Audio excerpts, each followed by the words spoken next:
eto aho manisany alosisa ary mamisavisa lalana odiaviko eto aho misaintsaina tsara eto aho manoratra tantara fa eto aho mangatapanelana le hoe loka zay vita marotsy voaisa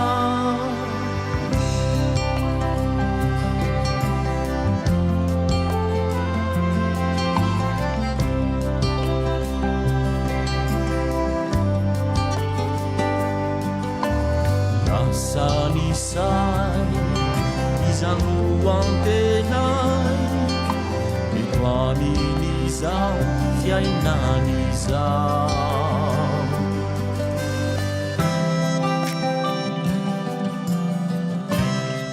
irabanao ndray tonga eto amin'ny radio RFM 2A eto amin'ny Facebook avia Zoo ary ihany koa eo amin'ny page YouTube afatra.com faly miarabanao amin'izao maraindraina ny alatsinainy 3 ny volana Jona 5 izao mahafinaritra miaraka amintsika amin'izao maraina zao inganeny tanan Jehova iaraka amin'ny mandrakariva ary ny Fanahy Masina iaraka aminao amelombelona ny sainao amin'ny hery sy tanjaka ihany koa ary ny anjelin'i Jehova tsy hisaraka aminao amin'izao maraina zao mandritra ity tontolon'andro ity aza manaiky ho irery atsoy foana ny herin'ny Fanahy Masina ny herin'Andriamanitra ary ny anjelin'Andriamanitra iaro anao ao anatin'ny toerana izay misy anao any na any ampiasana zany na any amin'ny manodidina izay alehanao any mahaiza mitandrina mahaiza mijery tsara ireo namana izay safidiana ary mahaiza ihany koa manaraka ny toromarika satria ara-pahasalamana satria akaiky dia akaiky tokoa ilay andro tsy araka ny eritreretantsika amin'izao fotoana izao mafapana aty aminay aty omaly somary nisy orana manjobonjobona sady nandreraka be mihitsy mibalika be ny masoandro ingany izany masoandro zany mba hitondra fifaliana ho antsika tsirairay avy any antranontsika izany fiaraka iondritsika hiderany anaran'Andriamanitra amin'ity maraina ny alatsinainy ity misaotra anao zay Jehova noho ny fitahiana rehetra izay nomenao anay nandritra n'iny alina iny ary mangataka fanampiana aminao zay mba hitondra anay amin'ity maraina vaovao ity mandrapatriva ny andro mba tsy hanadino ny anaranao ary mangataka ihany koa zay mba hidina aminay ny herin'ny Fanahy Masina mba hanampy anay mba tsy ahafahanay mivezivezy mandeha makany alavidavitra any fa aoka hibanjina ny anaranao zay ary atoroy anay ny lalana zay tokony alehanay amin'izao maraina zao sy amin'ity tontolo andro ity misaotra anao zay fa mbola eo ianao ary tsy navelanao rery zay tamin'ny anjely zay niaro anay nandritra ny alina misaotra anao zay fa mbola nomenao hery sy tanjaka mbola navelanao ifo hiatrika an'ity maraina vaovao ity anao ny sitraponao araka ny tokony izy ary amita an'ilay asa zay no teneninao mba ataonay tsirairay avy mba hahafahanay manampy ny afo manome hery ny afo ary ihany koa manome hery anay tsirairay avy amin'izao andro faran'izao apetraka eo am-pelantanan'i Jesosy ary amin'ny anaran'i Jesosy zany vavaka izany amen. Androany tsika dia hiresadresaka ny atao hoe inona no atao hoe mpaminany izany hoe toy ian'ilay efa nomeko anareo hatramin'ny amin'ny lakamisy angamba izay raha tsy diso ahako mialatsiny fa tsy afaka nandefana azy any amin'ny mpandikany teny ahako ny mpanao correction satria tsy nanana fotoana misy ny ahako noho ny omaly satria nandeha niasa ny lasa lavitra omaly nisy zavatra somary ohatra ny manitiketika ny saiko kely any satria nisy zavatra nahafinaritra nahako fa eto nizara aminareo teto ilay vaovao mitranga any Iran sy Israël dia nametraka vaovao teto hoe tsy maintsy mitranga io zavatra tsy maintsy mipoaka io na dia niteny ary ny président Trump dans 15 jours io afaka 10 andro vao andefy zay fa miandry ny valitenin'ny Iran nefa fantatro mihitsy fa tsy maintsy mipoaka iny zavatra iny na tamin'iny nandefa an'ilay izy le vaovao taminareo ny andro zoma arivo fa tsy tao anatin'ny saiko mihitsy ny misy sabata ny ety zavatra ty sady Israel miaraka amin'ny andro sabata amin'izay fotoana zay dia tsarovy tsara mihitsy fa tsy afaka manao foana i Trump satria mino any izy satria misy ny vinatolany jiosy donc tao anatin'ny eritreriny tsy amela fahalalako anazy fahitako an'le mahatonga an'le izy hoe zany natena misy ny amby 20 alina ny zoma hariva no andefasany an'le izy amin'ny entre ny ao amin'ny sabotsy sy lahady teo ny fatena lahady sabotsy mifo lahady ny andefasany anazy fa tsy ny zoma mifo sabotsy za tena neritreritra hoe zoma mifo sabotsy aya mba nieritreritra ihany izy de ny asabotsy ny foa alahady no nandefasany anazy mbola iveriny ny zavatra iny aza mbola matahotra nareo satria ao anatin'ilay atao hoe teny faminaniana farany tsika am'izao tany ao anatin'ny faminaniana farany nisy zavatra ohatra ny rehefa avy nametraka niny nandefa niny zavatra iny izy de nanao interview de nisy zavatra nahaliana anahy tao anatin'iny zavatra iny ny teny izy hoe j'ai décidé zany hoe efa ela ozy izy ny eritreritra rehefa ela ny te andefa niny zavatra iny zany hoe misy zavatra alainy amin'ny plasina zavatra anankiray zavatra zay inotsika naka ny toeran'ilay misy atsika zany inotsika izy am'izay fotoana izay de mieritreritra ny zavatra rehetra nataon'ny Babilôna na Nabucodonosor sy ny zavatra ataon'ny Vatican maka ny toeran'Andriamanitra am'izao fotoana zao mandefa zavatra ohatran'izay akaiky ny farany zay ny mahatonga anahako mandefa aminareo anty ny mpaminany de olona inona natao hoe mpaminany ndao ary tsika manasanao hiaraka amiko alohan'izany de misy hira anankiray mahafinaritra na mba tiako iarahana aminao androany maraina alohany anaovako an'ity fandarana ty hoe inona natao hoe mpaminany.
Eny ary tompoko ndao ary tsika tonga de hiditra amin'ilay atao hoe inona ny atao hoe mpaminany amin'izao maraina izao iaraka aminao amty andro alatsinainy maraina ty satria efa nanao an'le voalohany ka nafinaritra tsika nangamba nieno an'le voalohany iny androany tsika de iresadresaka momba ny atao hoe inona ny atao hoe mpaminany.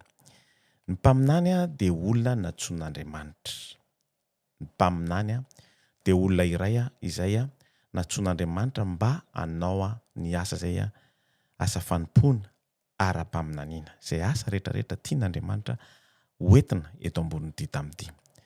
Tamin'ny andron'ny patriarka ny anjara fanompon'ny mpisorona sy ny mpanjaka de mifandimby izany hoe misy ohatrany hoe mandova zany zareo amin'izay andro zany, ohatrany hoe ny mpanjaka, ohatrany mpanjaka antsika amin'izao fotoana zao, ny mpanjaka de lovan'ny zanany, ny mpisorona ihany koa de lovan'ny zanany, zany hoe mifandimbidimbya ireo zavatra ireo, sainga tsy maintsy natsoin'Andriamanitra ny olona ray mba ho lasa mpaminany, zany hoe tsy tonga ho azy ohatran'izao fotsiny ny olona ray mba raha tsy mba hatongavany aminany anao ny afatr'Andriamanitra araka amin'ny tokony izy. Izy ireo de manana toetra manokana izay tsy mitovy amin'ny mpanjaka na amin'ny mpisorona na olon-kendry na olona tsotsotra ohatrantsika na olona ohatrany tsy manao an'le asa araka ny tokony izy.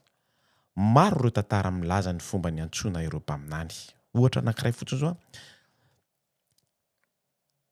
ny antony ny antsoina an'ny Mosesy ao anatin'ny Exoda 7 zay tokony Mosesy Exoda 7 Samuela, ny antony ny antsoina ny Samuela ihany koa ao amin'ny Samuela voalohany sy Samuela voalohany 7 sy Isaia 7 ao anatin'izany ihany koa Jeremia voalohany, Ezekiela voalohany 7 ny antsoina azy ireo de manome mba hahafahan'izy ireo mitondra afatra tsy azon'olona hafa aparitaka amin'ny olombelona mitovy amin'izy ireo. Ny mpaminany de mpitondra tenin'Andriamanitra, ny mpaminany de mpitondra tenin'Andriamanitra manokana. Ny anjara asan'izy ireo de miteny amin'ny anaran'Andriamanitra, amin'ny anaran'Andriamanitra, zany hoe men'Andriamanitra ary ny herin'ny Fanahy Masina no manampy an'izy ireo manatanteraka zany zavatra zany. Rehefa jerevantsika tsara ny fihaonan'ny Jehova tamin'ny Andriamanitra tamin'ny Mosesy eo amin'ny Exodus 4 de matsikaiky ny trangan-javatra niseho teo. Dao ny ho jerevantsika zany Exodus 4 andininy voalohany, ary namaly Mosesy ka nanao hoe indro tsy ino ahy na iaino ny feoko izy fa nanao hoe tsy niseho taminao Jehova. Na izany aza ohatrany hoe raha ohatra tsika ka mieritreritra tsara de misy zavatra mampalahelo kely eto raha mijery an'ity lahatsoratra ity tsika, raha mijery an'ity teny ity.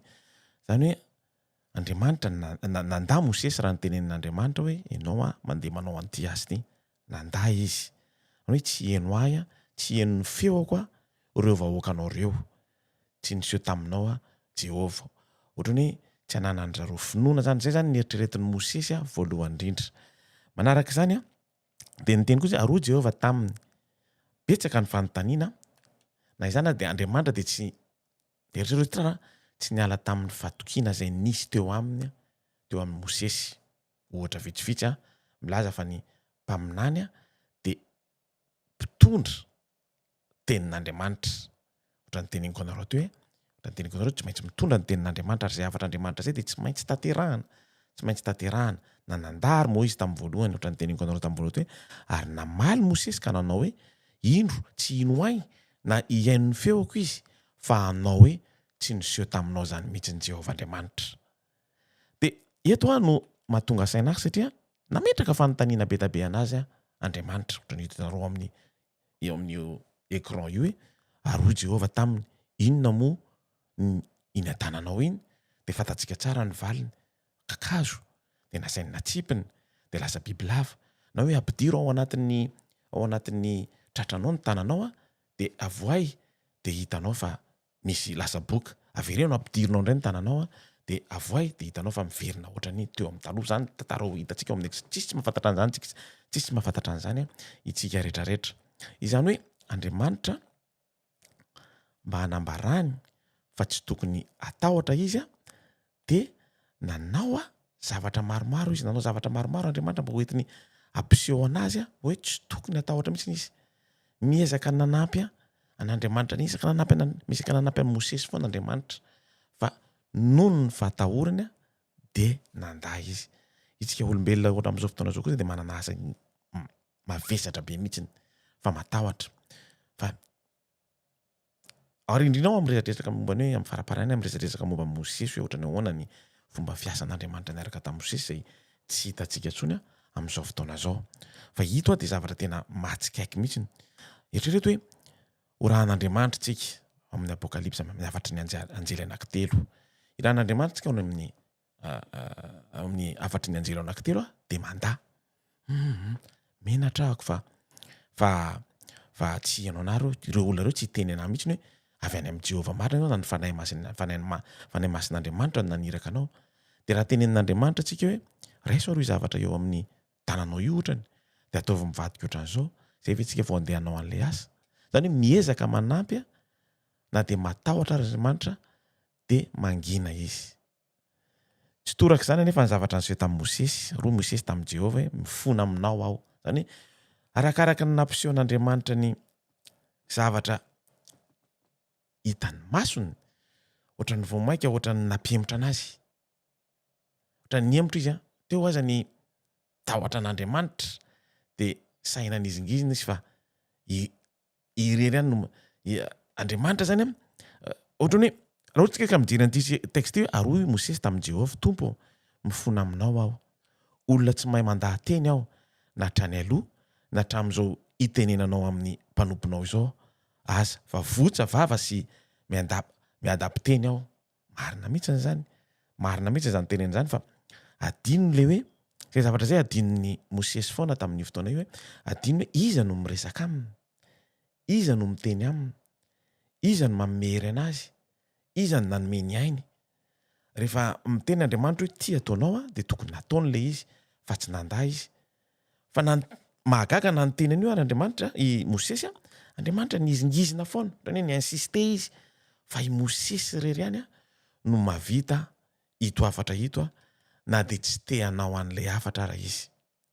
Raha hojerevantsika manokana ny Exode zay hitantsika eto amin'ny écran eto toko 10 de fantatsika tsara fa tsy maintsy mametra fanontaniana ve Andriamanitra vao mamita ilay asan'ny olombelona. Tsy maintsy mametraka fanontaniana foana ve Andriamanitra raha ohatra ka mijery ny valiny io ianao de zay le olombelona vao samy manao an'le asa araka ny tokony izy. Zany hoe lay faharetan'Andriamanitra mihitsiny no mahagaga. Eo amin'ny toko 12 de hita mihitsiny fa misy fanontaniana ohatra napetraka Andriamanitra eto amin'ny toko 12 hoe iza moa no nanoatra ny teneniko anao rato hoe iza moa no nanao an'ny vavan'ny olona mahatonga anao miteny hoe tsy mahay miteny ahako, ary iza no mampahamoana azy na mamparenina ny olombelona na mampihiratra ny masony na mampijambana azy. Zany hoe tsy te hanao an'le asa misy ny Andriamanitra nefa Andriamanitra ao amin'ny Exode ao amin'ny Exodosy toko 4:7 de tanao mihitsy hoe tsy te hanao an'le asa hoe Tompo mifona aminao irao zay ty anao irahana. Ohatrany hoe raha ohatra ka ianao no mahazo an'izany fiteny zany hoe irao zay ty anao irahana, maniraka ny zanako ianao de anankiefatra izy ao de mba maniraka ny lehilahy tokana ianao de zay ny valiteny hoe irao zay ty anao irahana fa za tsy mahavita mandeha any. Insulte zany mahoatra manopy zany. Fa lay faharetan'Andriamanitra mihitsy ny mahagaga anahy Mosesy zany hoe rehefa io ny tendreny de io ny tendreny. Ohatran'izany koa tsika olombelona amin'izao fotoana zao satria ao anatin'ny faminaniana farantsika manana asa ngezabe tsika. Rehefa io ny tenenin'Andriamanitra hoe ataonao tsy maintsy ataonao io. Ty zavatra ty de miantehatra foana amin'ny trompetra fahenina. Tsy mbola tonga any amin'ny trompetra fahenina mihitsy tsika raha tsy manao an'io asa goavana be io. Tsy manao an'io asa goavana be io araka ny tokony izy. Ary fantatsika tsara fa nivaliny io zavatra nahatezitra n'Andriamanitra io zay hitantsika ao amin'ny Exodosy toko 4:7 zay milaza hoe dia nirehatra tamin'ny Mosesy ny fahatezeran'i Jehova ka hoy izy tsy ao ihany va Arona Levita raha lahinao, fantatro fa mahay mandahateny izy ary indro koa avy hitsenanao izy koa rehefa mahitanao izy de ho faly ny antony.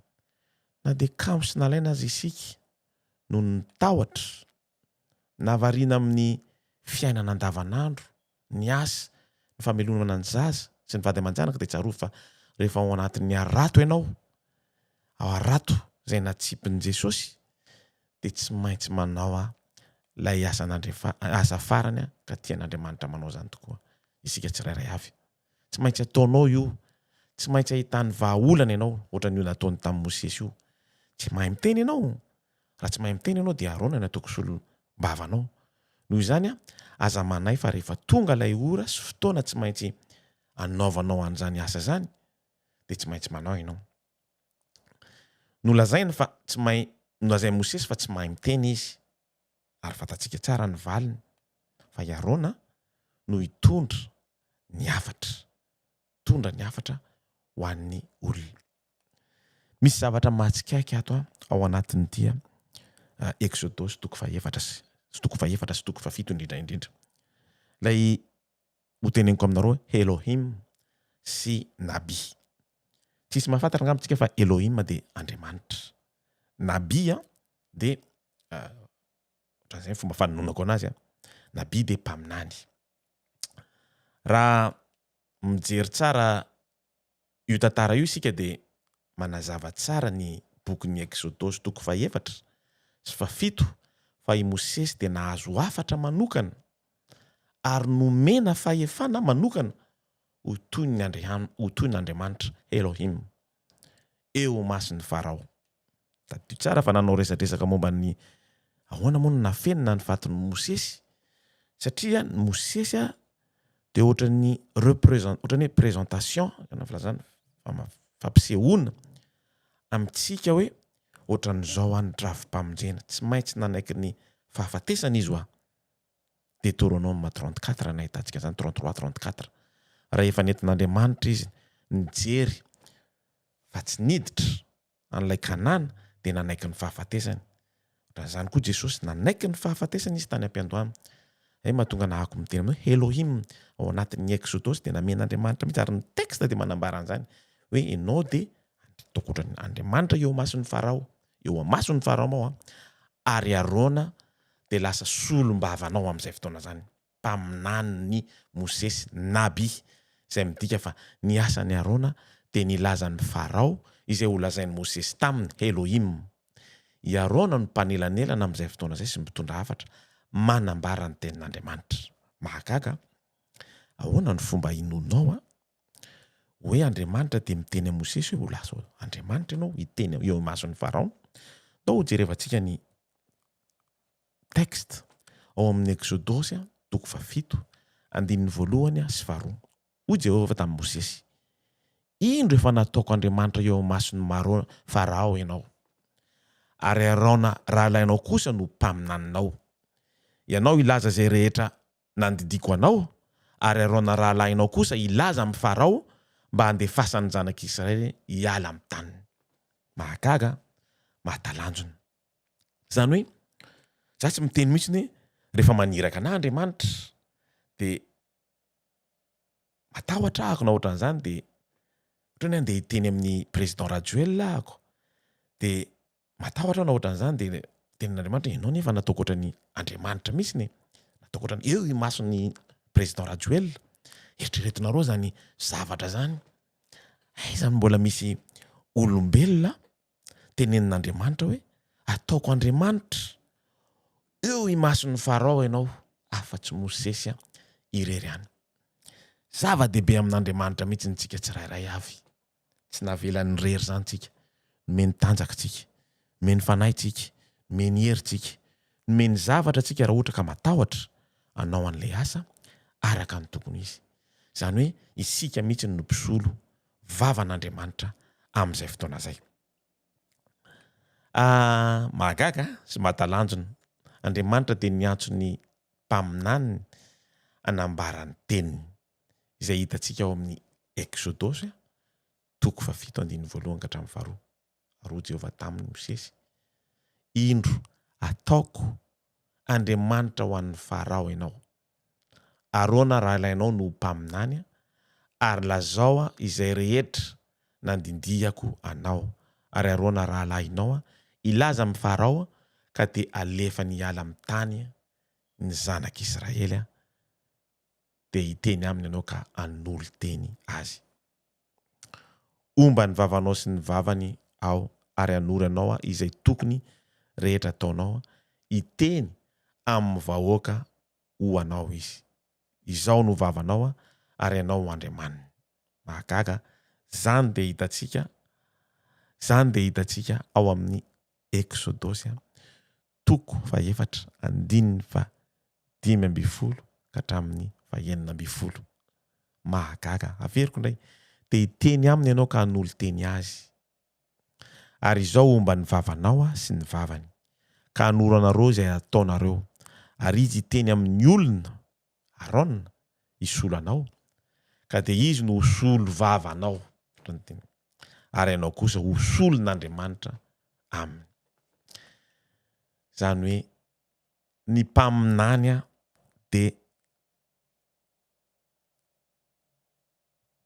mpaminany dia azo lazaina hoe solom-bavan'Andriamanitra. Solom-bavam-bahoaka izay voafidin'ny vahoaka hiteny sy hanambara ny zavatra tokony atao na andeha ianao.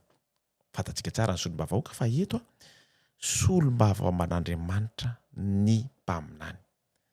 Daony ho jerevantsika ny ao amin'ny Jeremia 5:7.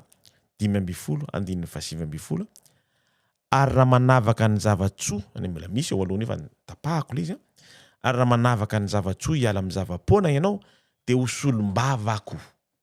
Mpaminany dia mpitondra teny, manam-pahefana, manana ny maha izy azy eto ambonin'ny tany.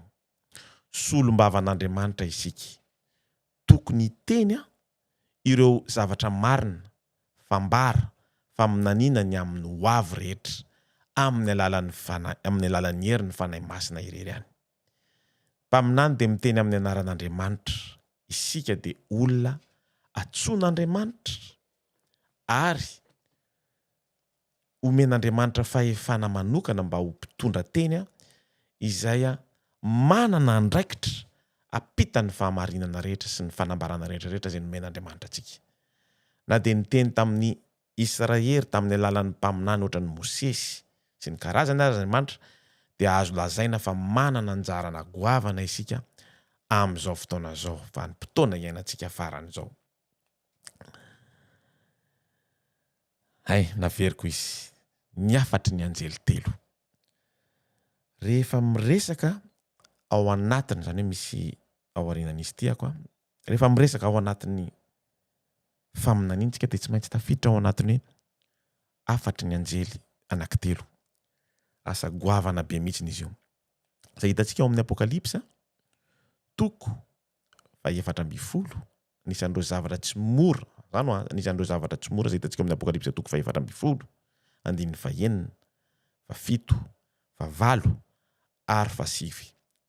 Anisan'ny alohan'ny amakiko anazy dia anisan'ireo zavatra tsy mora no mitondra ireo afatry ny anjely 3 reto. Ary mety mahatonga anao isalasala sy atahotra ohatra ny nahazo an'i Mosesy. Satria ilay afatra farany ilay 7 dia sarotra, satria maro amin'ireo namantsika angamba no mbola ao naniavantsika, mpiaramonina, mpiaramiasa, no mbola adino ao anatin'io afatra farany 7 io. Nefa kosa manana drafitra matanjaka Andriamanitra mba hialantsika amin'izany tahotra zany, mba hitondrantsika izany afatra izany.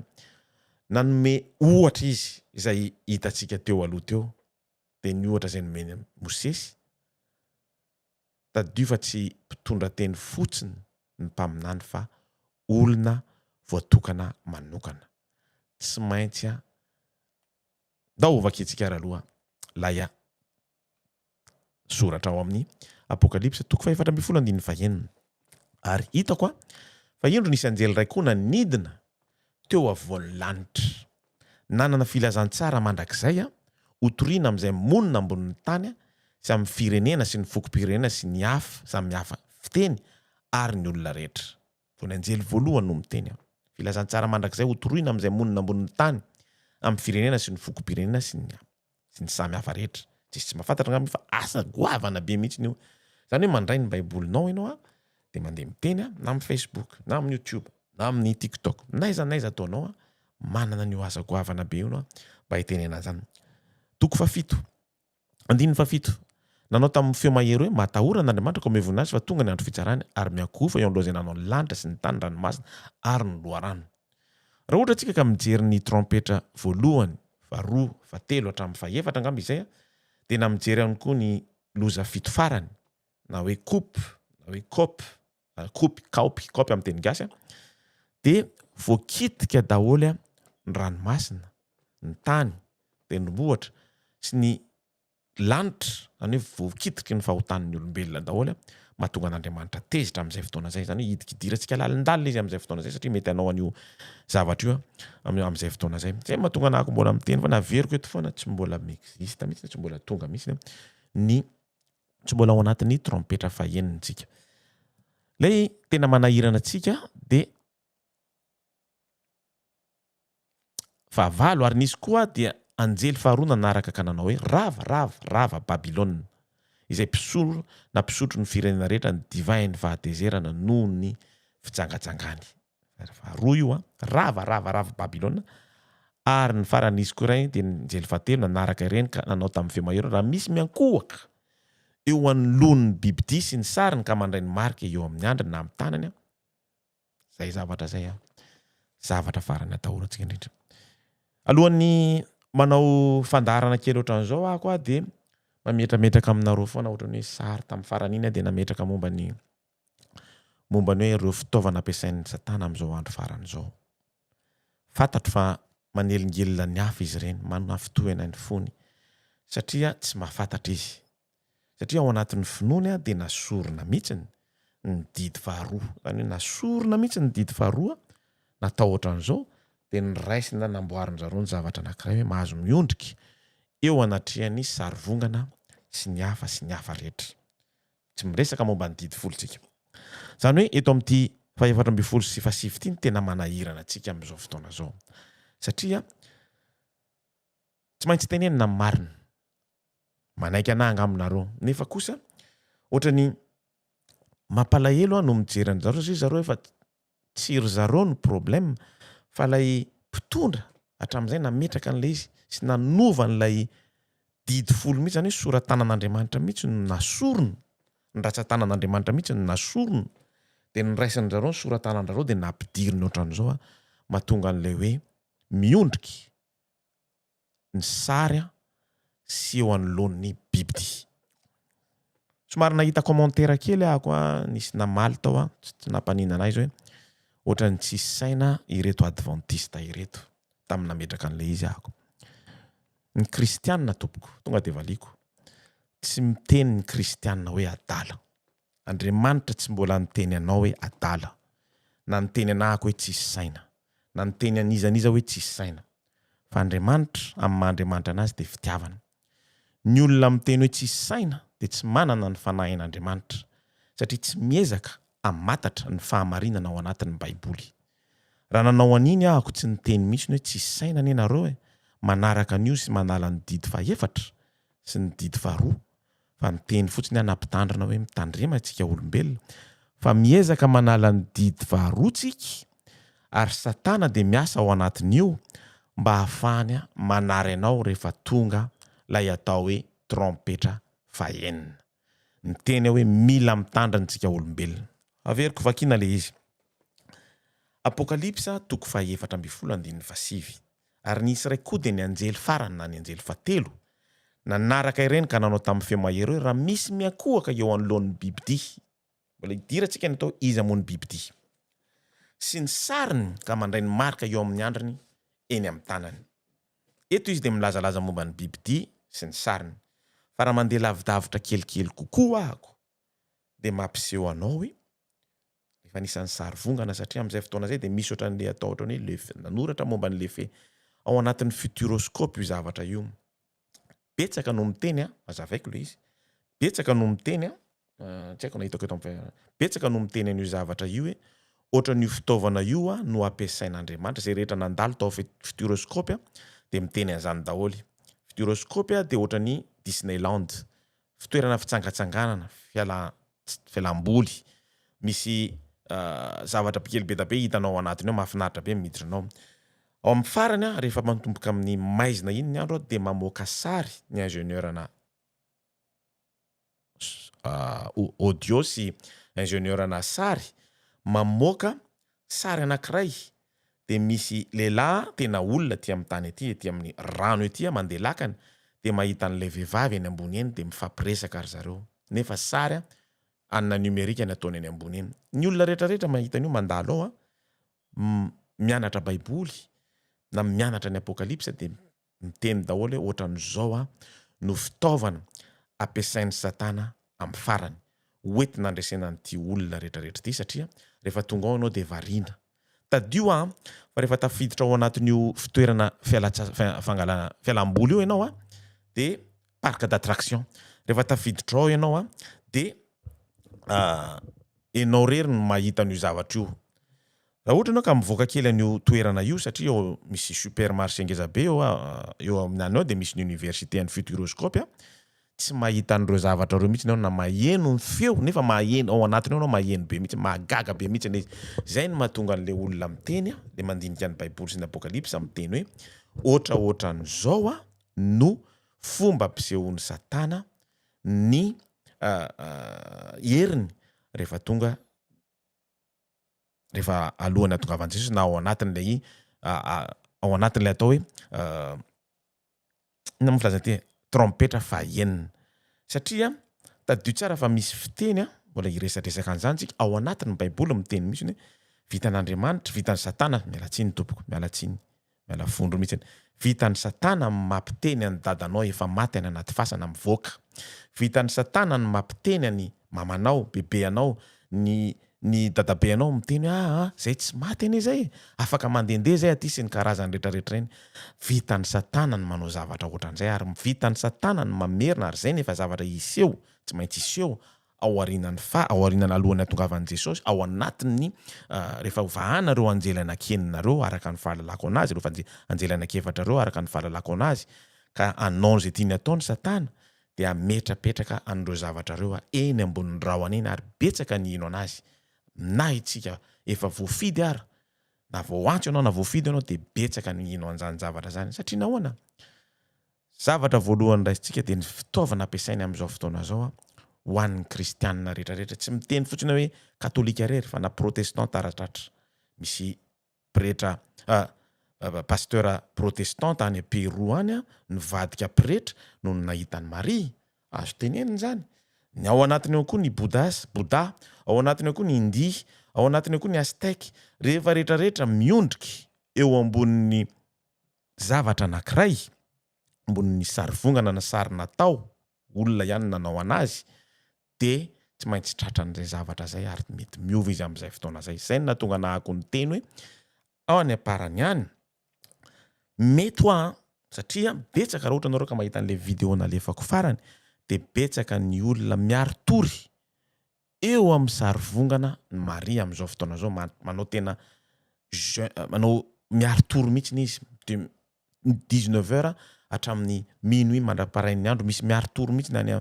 any Guadeloupe sy any Louvre sy ny karazany reny miaritory mihitsy satria miandro hoe iseho aminy i Maria lainga fotsiny betsaka amin'ireny ary io ny zavatra ho teneniny apokalipsa 14:9 hoe miankohaka eo anoloan'ny biby 10 ny sariny aloha de zavatra satria ny sary mety alefany tsy amin'ny zavatra zay tsy tiantsika anaovana tadio tsara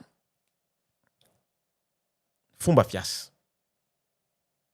fiasa tsy mpitondra misy tsy mety le fotsiny tsy mpitondra teny fotsiny isika faute d'orthographe be mialatsiny be fa olona voatokana manokana tsy amin'ny alalan'ireo zavatra zay tiantsika anaovana azy izany anefa no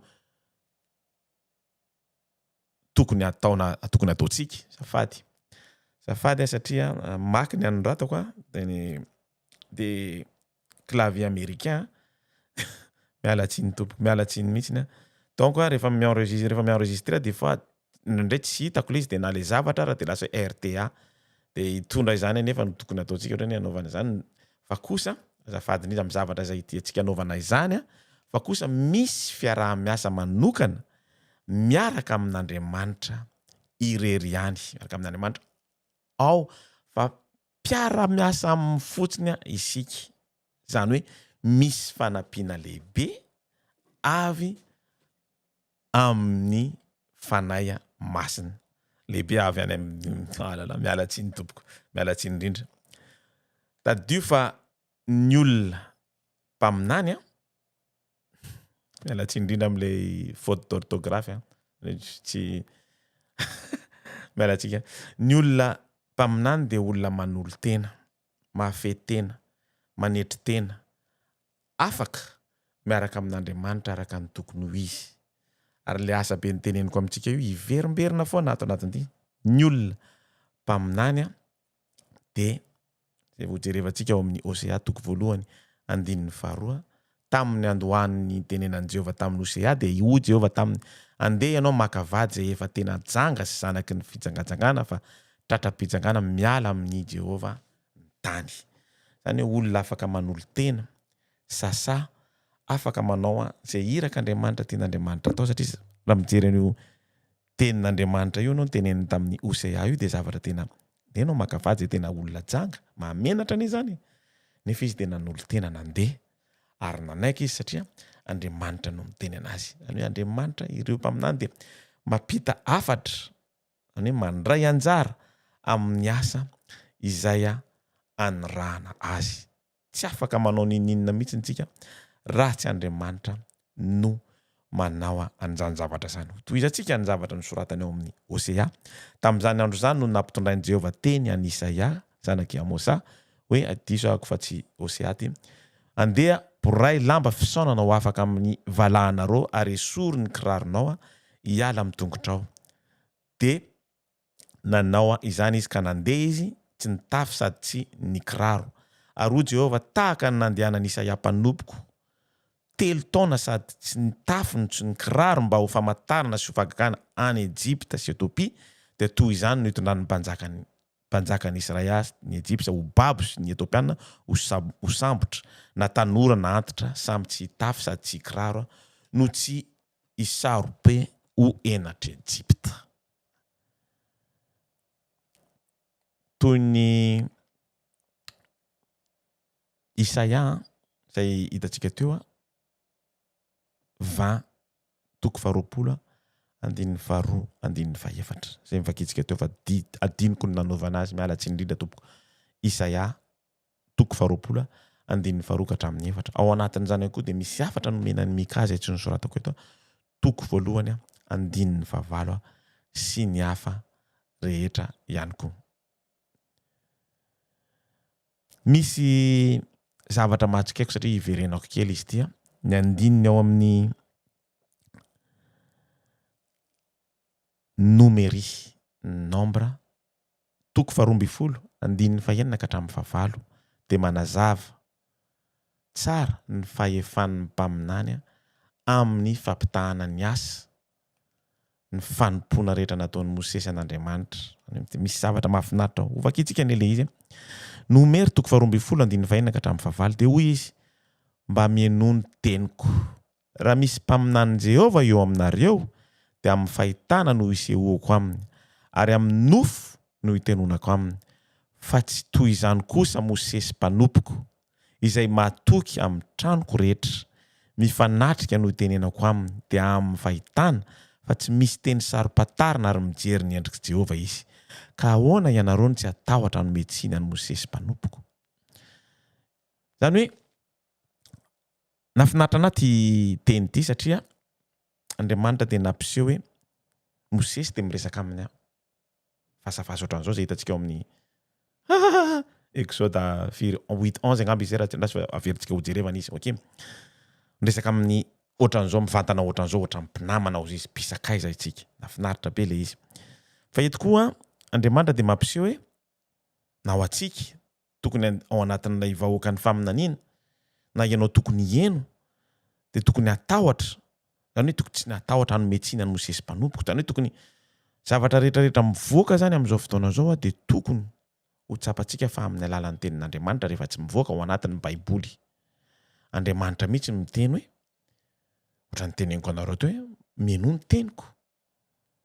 Raha misy mpaminan'i Jehovah eo aminareo zay fahitana asehoko aminy ary amin'ny no itenenako aminy fa i Mosesy kosa izy de tsy ohatran'izany Mosesy mpanompoka. Izy ary Mosesy mpanompoka. Ao amin'ny Exodosy 3:7-12 de ozy ary Jehova ny teny ny fanatrika tamin'ny Mosesy tahaka ny olona ny resaka amin'ny sakaizany. Ary ny verina anakeo amin'ny toba izy fa ny mpanompony de Jesosy atovy zanaky Inona tsy niala tamin'ilay lahy. Any hoe tsy natahotra mihitsy na anometsiny any Mosesy mpanompoko. Mosesy de mpaminany tsara toetra. Ary izy no ahoana filazako an'izany? Izy no lehibe indrindra. Tokony arahany mpaminany rehetra eto ambonin'ny tany. Nomena ny anaram-boninahitra ny mpaminany izy satria Andriamanitra de nifandray aminy toy ny hoe namany. Hitanao amin'ny Exodosy 3:7-12. Zay hitanao ihany koa amin'ny Deuteronome 4:13-10. Ao anatin'izany koa de mpamonjy mpanompony mahatoko izy. Natsoina hoe mpanompon'ny tompo. Exodosy 3:7-13. Nomera 2:12-17. Vakitsika ny Exodosy 4:13-13. Ary rehefa hitan'ny Israely ny asa lehibe zay nataon'ny tanan'i Jehova tamin'ny Egyptianina de natahotra an' Jehova ny olony ka nino an' Jehova sy Mosesy mpanompony.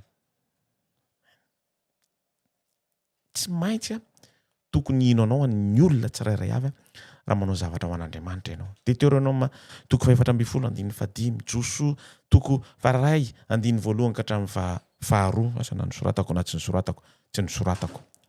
Aptao jerevy tsara hoe azonao aptahaina amin'ny Hebreo 7:2-15 satria ao ny manomboka eo no miresadresaka momba an'i Jesosy sika. Hoajantsika eto ny androany angamba tsarovy fa iresadresaka momba ny faminaniana sy ny andro farany sika. Ka tsy maintsy miverimberina eto ny afatra ireo anjely telo. Ary amin'ny faran'izany zavatra ho teneniko anao zany de hifantoka bebe kokoa amin'ny Apokalipsa 2:7-15-7 ary hiditra lalandalina amin'ny atao hoe Babilôna ny tombo-kase, ny sabata de anisan'ny tombo-kase ary ny alahady koa de anisan'ny tombo-kase sy ny hafa ihany koa. Manantena fa tsy anafotoana anao ny zavatra nozaraiko taminao androany. Nafinaritra ako ny resaka anazy taminao satria miezaka ako mampita aminao fa manana asa tsika ary adinontsika izany. Matoa izy ity miverimberina matetika ohatran'izao hoe ianao ny de anisan'ny vahoakan'ny faminaniana. Tsy maintsy maminany ianao hatrany araka amin'ny voalaza atao amin'ny Joel 2:2 rehetrarehetra na ny 2:7 manana asa goavantsika de ny asan'ny anjely anankitelo ao amin'ny Apokalipsa 2:7-9-7. Fantatro fa sarotra io asa io, tena sarotra be mihitsy na manao an'io asa io ary nefa tsisy ninina azotsika tao fa tsy maintsy manao an'io asa io tsika. Satria manino tsy hivoaka ao anatin'io fitoerana masina io mihitsy ny Jesosy raha tsy ho vitatsika io asa io. Aty amin'ny tany ohatrany hoe Canada ohatrany de misy ny atao hoe autochtone. Reo olona reo de indien. Tsy malala baiboly mihitsy. Raha ohatra ka tena niasa araka ny tokony izy izay aty Canada de tokony efa nalala ny baiboly ny akamaroan'izy ireo. Ny aty Canada ohatrany faharoa de Inona tamina bloqué adino kely tany ananana tany tamin'ny zoma ariva tamin'ny lakamisy ariva. Zany hoe Mpaminany ako zany. De isaky manakana olona ako mba hitondra anako satria tsy nana sakafo amin'ny aretiko de manomboka midina ny taux de glycémie ako de tsy maintsy mitady sakafo satria tsisy sakafo sony manomboka tamin'ny 21h teo eo. Satria 22h midy le à 16 km eo ny magasin afahako mividy zavatra. Mivoaka ny autoroute zany de nijanona tamin'ny sisiny de nijery tamin'ny GPS hoe aiza no ahitako ny atao hoe inona firazan'izy teo. Misy an'ilay mpivarobarotra kely reny mandra-parain'ny andro izy aty Québec. Fa tamin'ny toerana io izy amin'ny 22h hitako tamin'ny GPS tamin'ny téléphone. Isaky manakan'olona de tsy mety mijanona le olona, tsy mety mijanona daholo olona fa mandeha daholo zany satria matahotra izy. Hoe maintimainty ity nefa hitany eo hoe mijanona hoe Mpaminany ako misokatra ny kapô sy ny karazany. Olona anankiray no nandeha de nanakana ako de saika tsy hijanona izy tany koa izy nijanona teo amin'le toerana de nitondra anahy izy de mividy an'le izy mividy sakafo zay de avy izy nanatitra anahako teo fampijanana de niteny taminy mino an Jesosy ve ianao izy fampiresaka zay zao ny asanao de tena mifampiresaka tsara mihitsy tamin'ny farany ahako niteny azy hoe mino an'Andriamanitra ve ianao de mino ve ianao fa iverany Jesosy zay ano izy zavatra hafa mihitsy zany tsy tokony ho resahantsika sanao fa inona ny antony nanazava tamiko izy problème manay eto a Québec aho izy tsy mahafantatra an'izany tsika problème manay eto a Québec satria tany France izy ny fianakaviany rehetrarehetra tokony miverina kely amin'ilay any amin'ny apokalypsa 12 tsika amin'izay fotoana zay satria nenjehana reo olona reo de nitsoka lasa immigrant problème manay ao izy de na de teto ary zay ny fianakaviana sy ny karazany mafy be le zavatra nataon'ny mialatsiny miala fondro miala satroka fito tompoko ny zavatra nataon'ny pretra katolika tamin'izany fotoana zany pretina mihitsy n'izay ozy izy pretina mahatonga anay tsy mino tsony ary tsy mamaky baiboly tsony tsy mino tsony fa de ny fiainana de tabarnaky inona koa Krista ohatran'izany ny ataon'jareo isaka misy zavatra manahirana nazavainy tsara tamiko le izy tsisy ninina azoko atao nefa Andriamanitra ny teny atsika hoe tsy maintsy miteny tsika ary tsy maintsy fantatro zao tontolo zao ny fahamarinan'ny filazantsara mafy be ny mahaino an'izany tsika kristianina katolika ny mahatonga an'zareo tsy mino an'Andriamanitra tsony mafy be mihitsy zany satria katolika ny niditra voalohany teto amin'ity Québec aty tsy manao tsinotsinona amin'ny finoanao ahako fa anjarantsika katolika kosa ny mamerina anazy ireo hoe miverena ianareo satria na ao anatin'ny finoana katolika ny nanimban'le izy namezaka takin'inona ary ahako en tant que adventiste du 7e jour zay ny teneniny tamiko saingy kosa efa niteny ahako tadidiny zay zavatra nyteneniko zay ho avy Jesosy anjara ny Fanahy Masina no miteny aminazy amin'izay fotoana zay tsy fantatra hoe 4% eo zareo amin'izao fotoana zao tsy mino an'Andriamanitra tsony eto amin'ity Québec aty fa mifantatra hoe miara-miasa amiko autochtone de avy any Inde indien amérindien zay tena tompony ity betsaka ny tsy malala ny baiboly sy ny fahamarinan'Andriamanitra ary ny fahatongavan'Andriamanitra mbola tsy ao anatin'ny trompetra fahenina tsika tompoko satria mbola tsy vita io asa io tsetsasetra tsy aritra iny zavatra nampalahelo anany teny tsy voa indray mandeha na ianao an'izay zavatra zay tsy voa indray mandeha fa tsy afaka miteny ako satria mety manafitoana anao katolika raha vao miteny an'izay zavatra zay ahako hoe nijaly zareo nijaly izy raha ho azavaiko aminao daholo ny zavatra nyteneny hoe forceny ny fianakaviana hoe tsy mahazo miditra amin'ny fanjakan'ny lanitra ianao raha tsy mandovo vola ho anaovana an'ity fiangonana ngezabe ity de hiteny anao miteniteny foana ako hiteny anao hoe ianao de olona tsisy saina nefa zany ny zavatra mitranga tsy menatra miteny anao an'izany inona tompoko no azo ovana katolika ako taloha teny ray fotsiny de nampiovana ako fa rehefa nitenin'ny Fanahy Masina hoe mila miteny ny marina ako de miteny ny marina ary avereny vakina io apokalypsa 4:7 io fa eo tsika zao zavatra sarotra io ary rehefa asorona lay anjely anakefatra délié ozy izy délié les 4 anges mba hanaovan'ny satana an'izay tiany ataony tena misy ao anatin'ny trompetra faefatra zadiny fa misy olona miova fo fahenina misy olona miova fo ny ao anatin'ny trompetra fahenina raha mijery tsara ny apokalypsa tsika misy miova fo ao fa misy tena tsy malala mihitsy fa tena miorongorona hoe za de zao ny finoko tsy azonao zongozony na izy ary tadio fa na iza zao ara de mety ho tratrany rehefa tsy mitandrina zay ny mahatonga anahako miantso foana amin'ny Fanahy Masina isaky ny 2 minitra raha azoko atao mety mandainga amiteny isaky ny 2 minitra fa mba isaky ny isakora isaky ny mandeha raha vao mivoana fotsiny de tsy maintsy miverina apio Fanahy Masina Jehova misaotra anao tompoko niaino hatramin'ny farany Andriamanitra hitatana ny dianao androany tsy miasa ty rapitso manana fotoana indray ako irisahana aminao toy an'ity zavatra ty fa hanomana ny asako ako satria miditra amin'ny 12 de mirava amin'ny 12 alina de rapitsika iresaka mitoy andray momba ny tsika vahoaka manana lay afatra goavana be satria ao anatin'ny ao anatin'ny fotoanan'ny faminaniantsika izao misaotra tompoko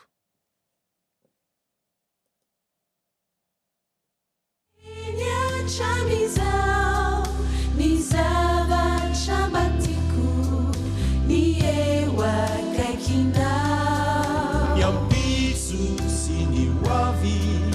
ankiny toaminao ianao no antokainako